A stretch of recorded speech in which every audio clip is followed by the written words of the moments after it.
Hello everyone, আমি মনিকা। তোমরা সবাই কেমন আছো? হ্যাঁ, জানি কাউকে বলতে হবে না, এই গরমে সবার অবস্থাই খারাপ, সাথে আমার অবস্থা অনেকটাই খারাপ। আর আজকে বিশেষ করে বেশি খারাপ হয়ে গেছে, কারণ আজকে সানডে, সকাল থেকে কারেন্ট নেই। আমি হাতে পাখা নিয়ে বসে গেছি হাওয়া খাওয়ার জন্যে।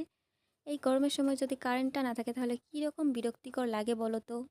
যতই গরম হোক না কেন, গরমে আমাদেরকে হার মানাতে পারবে না, কারণ আমরা থাকি গ্রামে। আর গ্রামে গরমের একটা আলাদাই সলিউশন আছে। কারেন্ট নেই তাতে কি হয়েছে, এখন আমি যাচ্ছি রাস্তাতে, রাস্তাতে প্রচুর পরিমাণে হাওয়া দিচ্ছে। যার বাড়িতে যতই ফ্যান এসি থাকুক না কেন, এটা তো মানতেই হবে, সব থেকে বেস্ট হচ্ছে প্রকৃতির হাওয়া। এই প্রকৃতির হাওয়ার মাঝে না মনের একটা আলাদা শান্তি অনুভব হয়, যেটা ফ্যানের হাওয়া এসির হাওয়াতে কোনো দিনও হবে না। আর যারা গ্রামে থাকে তারা তো অবশ্যই জানে যে গ্রামে থাকার মজাটা কীরকম। আমি রাস্তাতে এসে দেখি অলরেডি এখানে 10 থেকে 15 জন লোক চলে এসেছে, সবাই মিলে এখানে বসে আছে, আড্ডা দিচ্ছে, গল্প করছে। আর এটা হচ্ছে গ্রামে থাকার আরেকটা শান্তি, কারণ তোমাকে কখনো একা বোরিং হতে হবে না। তুমি যখন রাস্তাতে গিয়ে বসবে, দেখবে অলরেডি 2-3 জন করে লোক হয়ে গিয়েছে, আর আমাদের পাড়াতে তো বেশি হয়।